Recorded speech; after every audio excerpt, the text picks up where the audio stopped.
Bem-vindos de volta ao nosso curso de coaching. E hoje nós vamos falar sobre inteligência emocional. Primeiramente, nós vamos diferenciar um pouquinho as inteligências. A gente conhece muito a QI, que é o coeficiente de inteligência, na qual vai falar sobre inteligência intelectual. Esse conceito ele foi desenvolvido por Binet no século XX, uma forma de ver as questões do aprendizado infantil. E aí classificar se aquela criança possuía as condições adequadas para receber aquelas informações e se ela tinha como acompanhar a questão de ensino. Então foi feito um teste, e hoje são uma variedade de testes, né, que incluem aí as questões lógico, matemática, mas para essa questão aí, compreensão verbal, memória, soluções de problemas ali, tudo para olhar o cognitivo. A pontuação vai até 100, mas existem pessoas com a pontuação acima da média, né, que seria considerado com um QI mais avançado. Então, a partir disso, faz essa questão de coeficiente de inteligência, mais da inteligência voltada para o aprendizado e para o cognitivo. Agora, nós temos o QE, que é o coeficiente de inteligência emocional, que foi desenvolvida por Daniel Goleman. Vocês podem ver que sempre quando alguém vai se referir à inteligência emocional, vai se referir ao livro dele, que se chama justamente Inteligência Emocional. A gente tem inteligência multifocal do nosso Augusto Cury, temos as diversas inteligências que a gente também vai passar um teste para a gente estar fazendo, para que a gente possa aplicar exemplo nos nossos clientes, caso haja essa necessidade, mas a gente vai deixar disponibilizado para isso, certo? Então, a inteligência emocional, ela vem para trazer essa questão de lidar consigo mesmo. As outras demais inteligências vão mostrar que não existe apenas a inteligência dessa forma antiga, né, de ver questão de aprendizado. Existem umas outras inteligências que vão estar lá nesse teste. E eu vou falar para vocês quais são as outras múltiplas inteligências. Então vamos lá. Olha, Gardner ele traz essa teoria das múltiplas inteligências. Por quê? Porque muitas pessoas, elas podem não ter a inteligência matemática, mas ela pode ter a inteligência linguística, ela pode se desenvolver nessa área, né, que ela teria facilidade com as línguas, né? Ela fala vários idiomas ou para aprender ou para ensinar, né? Outra coisa também, a lógico-matemática, que ficou um pouco da QI, ela é mais para raciocínio, né, para discernimento, para soluções de cálculos complexos, mas nós também temos inteligência espacial, que é uma inteligência, por exemplo, arquitetos, engenheiros que vão utilizar essa inteligência, né, que vão falar sobre ângulos, sobre espaço, decoradores de ambiente, imaginação, criatividade, né, que vai não apenas mexer com a questão de cálculo, pode ser que o decorador nem saiba fazer cálculo, por exemplo, o pedreiro mesmo, ele pode nem saber fazer cálculos grandiosos, mas ele sabe trabalhar com ângulos. Tem a inteligência sinestésica, que é a capacidade de você mover seu corpo de uma maneira legal, pessoas que jogam futebol, dançarinos, todos que envolvem as questões do corpo, né? Tem a inteligência musical, pessoas que tocam instrumentos, cantam com habilidade incrível. E tem a inteligência interpessoal e intrapessoal, que a gente vai ver na aula de hoje, dentro da inteligência emocional. Tem a inteligência naturalista, que a pessoa consegue trabalhar com plantas, animais e com todos os recursos curativos da natureza. E assim vai, né? Eu tenho habilidade desenvolvida dessas inteligências da parte mais de cura pela natureza, por causa da minha profissão. Eu posso ter isso nato, nasci e tenho essa tendência maior de me desenvolver nessa área, como eu posso aprender. E aí o Gardner vem dizer justamente, contrário a Binet, que, lógico, aquela criança ela pode até ter uma dificuldade matemática ali, apresentar um QI mais baixo. Porém, se ela se desenvolver, ela vai poder aprender e cada vez mais, né, ela desenvolver essas habilidades dentro dela. E não ser classificada e inferiorizada, digamos assim. Aí a inteligência emocional, que a gente já estava falando antes, mas eu dei essa abertura aí para a gente poder ter esse entendimento. Daniel Goleman, ele trouxe, foi assim, algo muito fantástico quando ele trouxe as questões de inteligência emocional. Tanto é que hoje muitas pessoas trabalham somente com palestras voltadas a isso. E ela é uma habilidade que envolve a capacidade de reconhecer, aprender e gerenciar as próprias emoções e as emoções dos outros de forma eficaz. Conta, né, dentro do livro dele, foi feita a pesquisa em Harvard, que os participantes, né, foi observado os alunos de Harvard, e aqueles que tinham inteligência emocional se deram melhor na vida do que quem não tinha, mesmo que o QI fosse alto. Então, eram alunos medianos, mas eles se divertiam durante o processo. E isso que fez a grande diferença. Olha que interessante. E não foram os alunos de QI mais alto que tiveram sucesso. Gente, isso daí é bom de observar, porque além da inteligência do QI, a gente também tem que desenvolver QE. Veja a importância. Então, desenvolver a inteligência emocional é importante para o bem-estar emocional, para a saúde mental, para o sucesso pessoal e profissional. Ela está relacionada com a melhor capacidade de lidar com o estresse, tomar decisões ponderadas, construir relacionamentos positivos, alcançar metas a longo prazo. Ao contrário do QI, que tende a ser mais estável ao longo da vida, o que pode ser aprimorado e desenvolvido por meio de conscientização da prática e do aprendizado de habilidades emocionais.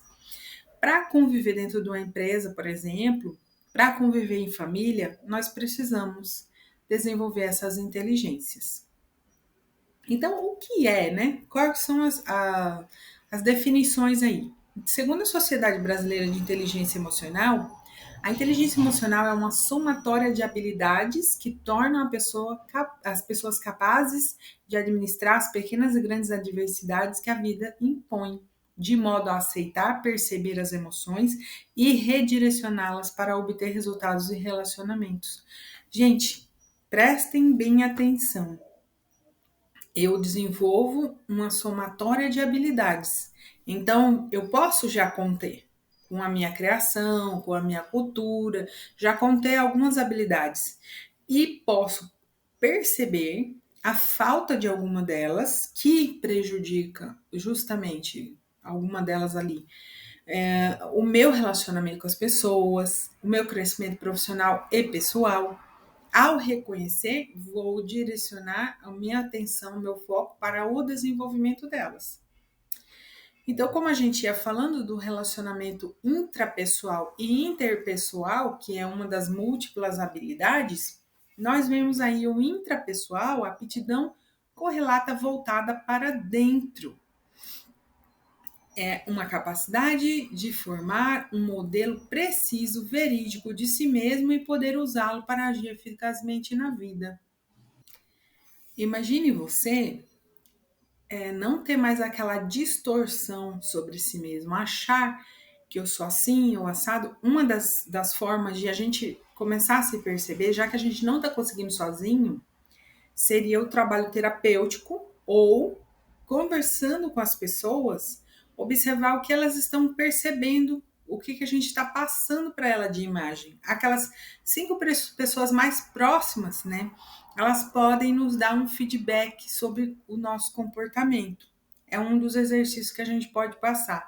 O autoconhecimento, né, a meditação, a autoanálise, a análise com o terapeuta e também essa pergunta para as 5 pessoas mais próximas. E o relacionamento interpessoal é a capacidade de compreender outras pessoas, o que as motiva, como trabalham, como trabalhar cooperativamente com elas. Também a capacidade de discernir e responder adequadamente aos estados de espírito, temperamento, motivações e desejos de outras pessoas. Perceba que quando você convive com temperamentos, você convive com um mau dia de alguém ou com um comportamento nocivo de alguém diariamente. Então, assim, quando eu interajo com isso, reajo a isso de uma maneira destrutiva, né, ou para aquela relação ou para si, o que vai acontecer? Eu estou dando esse meu poder interno para o temperamento dessa pessoa gerir a minha vida. Agora, se eu não tenho nenhuma reatividade em relação àquilo que ela está apresentando, o poder é meu. O poder interno ainda é meu, porque eu não posso dizer o que como a pessoa vai se comportar. Não posso ditar as regras nem mudar a pessoa. O que eu posso fazer é justamente me observar, me perceber e saber como que eu posso agir ou a não ação também diante de algum quadro que for apresentado desse tipo. Exemplo, o estado de espírito daquele dia daquela pessoa, ou quando já é um temperamento mesmo dela, que é insuportável, digamos assim. Como é que eu vou agir diante dessa situação, sendo que aquela pessoa faz parte da equipe ou faz parte da família? Eu não posso desvincular aquela pessoa, eu vou ter que aprender a conviver. E aprender a conviver é uma das habilidades da inteligência emocional. Agora nós vamos ver as bases da inteligência emocional. Temos aí vários itens que estão que a gente vai trazer à tona para ver o que cada um deles pode contribuir com a nossa vida. O primeiro é a autoconsciência. Mas o que de fato seria a autoconsciência?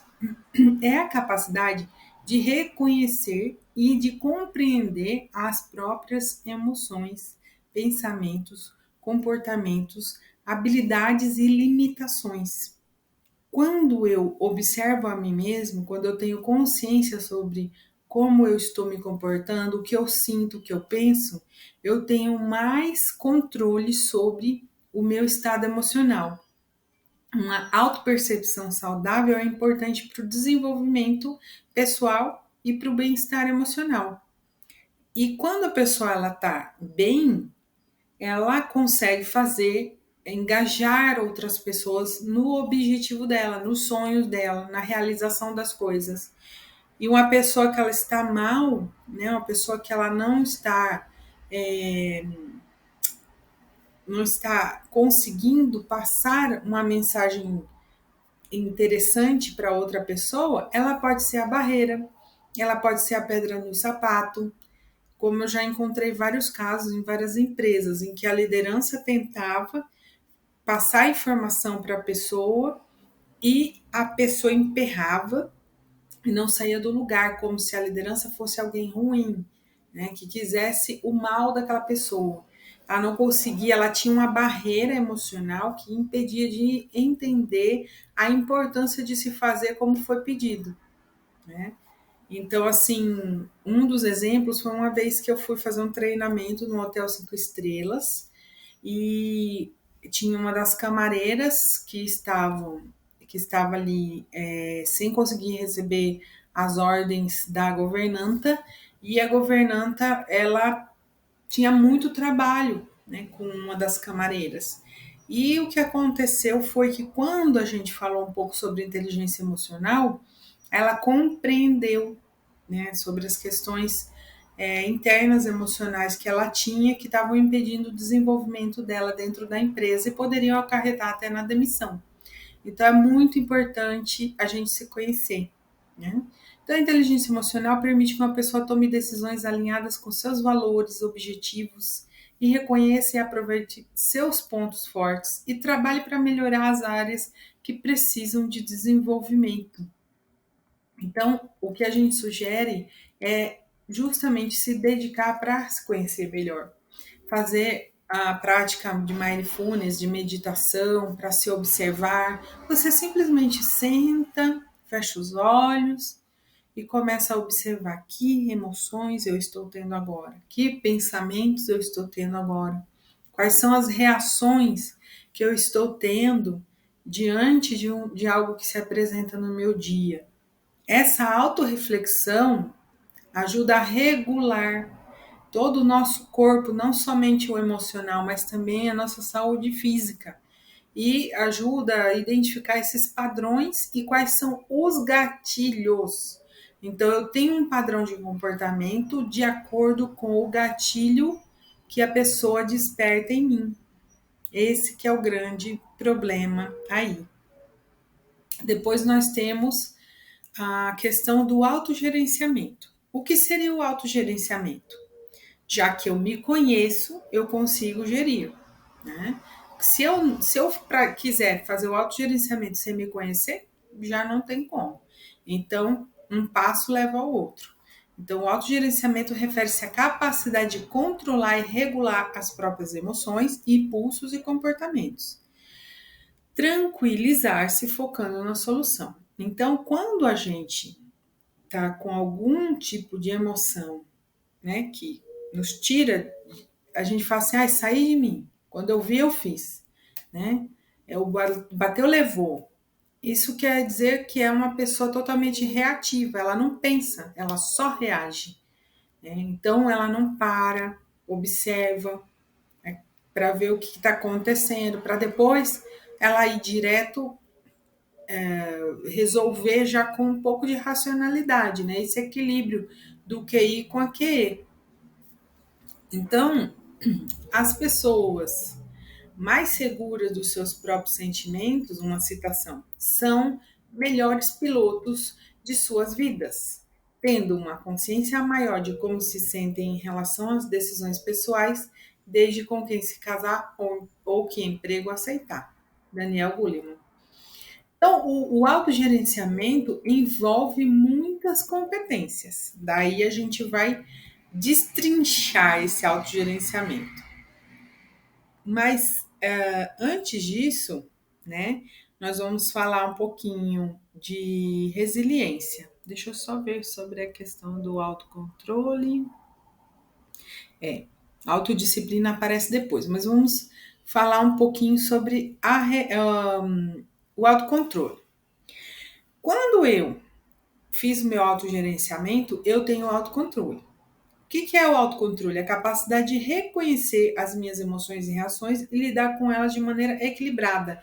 Fazer perguntas, trazer racionalidade ao invés de ser impulsivo. Já tem uma resposta pronta, impulsiva, explosiva, que vai dar num problema sério. Quais são os resultados que eu estou tendo de acordo com as ações que eu estou tomando, né? Então, outra característica, a resiliência. Resiliência é a capacidade de lidar com o estresse, com a pressão, com as adversidades de forma eficaz. Mas como que eu vou fazer isso, né, sendo que eu estou cheia de gatilhos, que eu estou cheia de impulsividade? Então, eu vou racionalizar, entender essas emoções, entender os meus gatilhos, para que eu saiba que aquela forma de repente não é a melhor para se agir, por mais que impulsivamente eu deseje brigar com alguém ou me recolher, ficar isolado, independente se a minha resposta é luta, fuga ou se é paralisação. Eu tenho que racionalizar. Tem pessoas que vão tender para o medo, tem pessoas que vão agir, né, de acordo com o gatilho. Exemplo, o chefe trouxe, olha, vai ter que mudar todo o sistema da empresa, vocês vão ter que passar por treinamento, não vai ser mais do jeito que é, ou trocou gente de cargo direto. Eu atendo pessoas que, trocou o chefe, e agora, meu Deus do céu, começa a tremer, achando que vai ser mandado embora e não sei o quê. Então, o que, que é isso?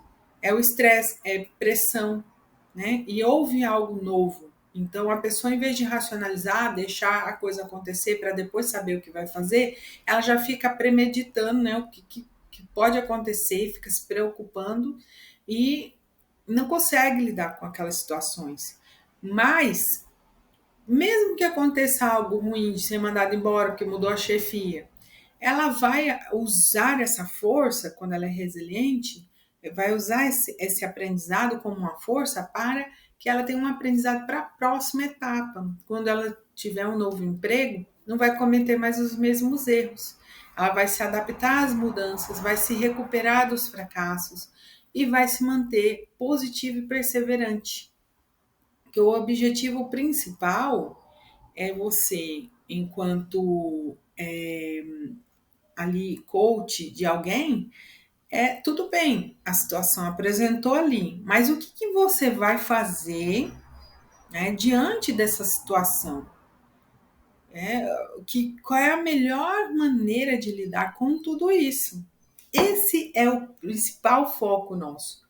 É desenvolver essa capacidade de ela trazer essa mentalidade positiva e perseverante e não desistir, desanimar, achar que é o fim de tudo, que não existe emprego para ela ou que não existe relacionamento mais para ela, que só fulano de tal era bom para ela.